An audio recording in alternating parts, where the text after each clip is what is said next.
নমস্কার বন্ধুরা, সুপর্ণা ব্লগের রান্নাঘর থেকে চলে এলাম আজ তোমাদের সাথে একটা ছোট্ট রেসিপি নিয়ে। তো দেখো, এখানে আমি গাজরের হালুয়া করব, তার উপকরণগুলো রেডি করে নিয়েছি। গ্রেট করা গাজর, কাজু, কিশমিশ আর হচ্ছে দুধ। তো দেখো, কড়াই গরম করতে বসিয়ে দিয়েছি আর কড়াই গরম হয়ে গেছে। এরপরে ঢেলে দিচ্ছি আমি দুধ। তো এটা আমি গোয়ালার কাছ থেকে নিয়ে নিই। এই দুধটা আমি বাজার থেকে কিনে নিয়ে এসি, আমুল গোল্ড। তো আমুল গোল্ডটা যেহেতু ঘন এবং খুব তাড়াতাড়ি হয়ে যাবে, কারণ এটা যেহেতু ঘনত্বটা অনেক বেশি, গাঢ় দুধ, তো ওই জন্য আমুল গোল্ড দিয়েই ভাবলাম আজ গাজরের হালুয়াটা করি। তো দেখো, বাবান কিন্তু রান্না করতে ভীষণ পছন্দ করে। তো আমার সাথে সাথে ও রান্নাঘরে চলে এসেছে আর আমাকে বলছে, মা সরো, আমি একটু নাড়ি।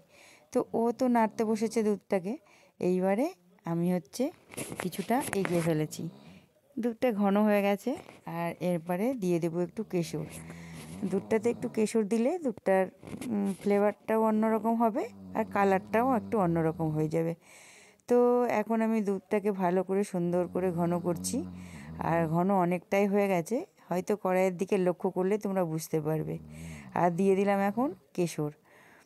এই দেখো, কেশর দিয়ে দিয়েছি, কেশর দিয়ে জাল দিয়ে দিয়েছি দুধটাকে। এবারে দিয়ে দিচ্ছি গ্রেট করা গাজরটা। দুধটা একজন নাড়ছি আর আরেকজন গ্রেট করা গাজরটা ঢেলে দিচ্ছি, তাতে সুবিধে হচ্ছে আর কি। তো একজন নাড়তে থাকবে, না হলে এটা তলায় ধরে যাবে। এখন দিয়ে দিচ্ছি চিনি। না, আমার গাজরটা দুধের সাথে জাল দেওয়া অনেকক্ষণ হয়ে গেছে এবং গাজরটা একেবারেই সেদ্ধ হয়ে গেছে। তো এখন পরিমাণ মতো চিনি, জাস্ট আমি আন্দাজ করেই নিয়ে নিলাম। তো এখন চিনিটা নিয়ে নিলাম। এবার চিনিটা ভালো করে এই গাজরের মধ্যে দিয়ে দেব, দিয়ে সুন্দর করে জাল দিতে থাকবো যতক্ষণ না আঠালো ভাবটা আসে। তো দেখো, খুব বেশি মিষ্টি দিইনি, যেমন গাজরের পরিমাণ দুধের পরিমাণ অনুযায়ী চিনির পরিমাণটাও দিলাম। তো এটাকে এখন ভালো করে সুন্দর করে জাল দিতে থাকবো।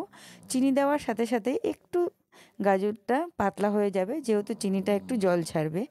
তো সেহেতু এখন একটু ভালো করে সুন্দর করে ধীরে ধীরে একটু সময় নিয়ে এটাকে ভালো করে জাল দিতে হবে এবং সিম করে দিয়ে। যদি আমি বড় করে দিই তাহলে কিন্তু তলাতে ধরে যাবে, আর ধরে গেলে কিন্তু একদম বাজে লাগবে খেতে, পোড়া পোড়া একটা গন্ধ চলে আসবে। তো ওই জন্য সিম করে একদম ভালো করে সুন্দর করে নাড়তে আছি। তো দেখো, অনেকটাই শুকিয়ে এসছে।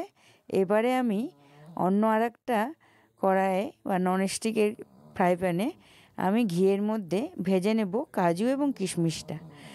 তোমাদের কাছে যদি কাঠবাদাম থাকে তাহলে কাঠবাদামও দেবে, স্লাইস করে নেবে কাঠবাদামগুলোকে।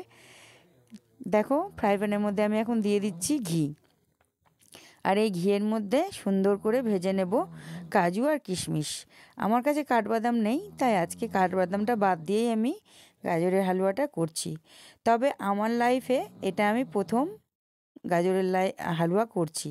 আমি কিন্তু এর আগে কোনো দিনও গাজরের হালুয়া করিনি, তাই একটু মনে সংশয় ছিল যে কেমন হবে। সেই সংশয়টা নিয়েই গাজরের হালুয়াটা রেডি করছি। এখন দিয়ে দিচ্ছি কিশমিশ, এরপরে দিয়ে দেবো কাজুটা। তবে কাজুটা একটু আমার বেশি ছোট কাটা হয়ে গেছে, তোমরা আর একটু বড় বড় করে কাটবে। আমারটা একেবারেই গুঁড়ি গুঁড়ি হয়ে গেছে। তো যাক, এর মধ্যে কয়েকটা গোটা কাজু মানে হাফ হাফ করে মিশিয়ে দেবো, তাহলেই মুখে পড়বে। এটা অনেকটাই গাজরের হালুয়ার সাথে মিশে যাবে, যতটা আমার ছোট ছোট হয়ে গেছে, মানে বেশি হয়ে গেছে কাটাটা, কুচি করাটা। তো তোমরা এতটা কুচি করবে না, আর একটু গোটা গোটা রাখবে, তাহলে বেশি ভালো লাগবে আর কি। হালুয়াটা খাওয়ার সময় মুখে কাজু কিশমিশটা পড়লে বেশ সুন্দর লাগবে। তো আমি একটু মিশিয়ে দেবো এর মধ্যে কনডেন্স মিল্ক। তো এখন হচ্ছে এই দেখো, আমি এই কনডেন্স মিল্কটা দিয়ে দিচ্ছি, তাহলে কি হবে, আর একটু ক্ষীর ক্ষীর ভাবটা বেশি হবে। তো এইখানে আমাকে রান্নাটাতে বাবান আমাকে অনেকটাই হেল্প করেছে কাজে। বাবানই দিয়ে দিচ্ছে কনডেন্স মিল্কটা, ওটা খোলা হলো, খোলা হলে খোলা খোলা হয়েছে, আর বাবানই 3 থেকে 4 চামচ কনডেন্স মিল্ক এর মধ্যে দিয়ে দিল। এখন আমি এটাকে ভালো করে সুন্দর করে নাড়াতে আছি, কিন্তু এই গাজরের হালুয়া করলে এটাকে কিন্তু ছাড়া যাবে না, এটা অনবরত যতক্ষণ না রান্নাটা কমপ্লিট হয়েছে ততক্ষণ নাড়িয়েই যেতে হবে, কেননা একদম শুকিয়ে গেলেই তলায় ধরে গেলে তখন আর খাওয়া যাবে না। তো দেখো কনডেন্স মিল্ক দেওয়া হয়ে গেছে আমার, আর কনডেন্স মিল্ক দিয়ে ভালো করে সুন্দর করে এখন নাড়িয়ে নিচ্ছি। আর তোমরা দেখে বুঝতেই পারছো যে একদম হালুয়াটা হওয়ার দিকে। এরপরে আমি কাজু কিশমিশটা যে ভেজে রেখেছি সেটা আমি এখন এর মধ্যে দিয়ে দিচ্ছি।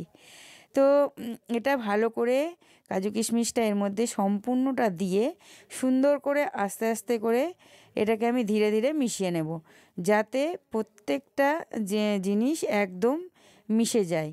তো এখন আমি এটাকে সুন্দর করে নাড়িয়ে নাড়িয়ে ভালো করে মিশিয়ে নেব, এবং যাতে এমন করে মেশাবো যাতে তলে না ধরে। তো সুন্দর করে এখন আমি এটাকে মিশিয়ে নিচ্ছি। আর আমার রান্নাটাও মোটামুটি হয়ে এসছে, মোটামুটি কি একেবারে শেষের মুখেই আমার রান্নাটা। তো চলো রান্নাটা কমপ্লিট হয়ে গেছে। এবারে এর মধ্যে দিয়ে দেবো 1 চামচ ঘি। তো ভাবছি আরেকটু কনডেন্স মিল্ক দেবো নাকি, তাহলে মনে হয় আরেকটু বেশি ভালো হবে, মানে করার পরে মনে হচ্ছে। তো শেষে আমি আর 1 চামচ দিয়ে দিলাম, এবং দিয়ে তারপরে এবারে আমি এর মধ্যে 1 চামচ ঘি দিয়ে দেবো, দিয়ে নামিয়ে ফেলবো।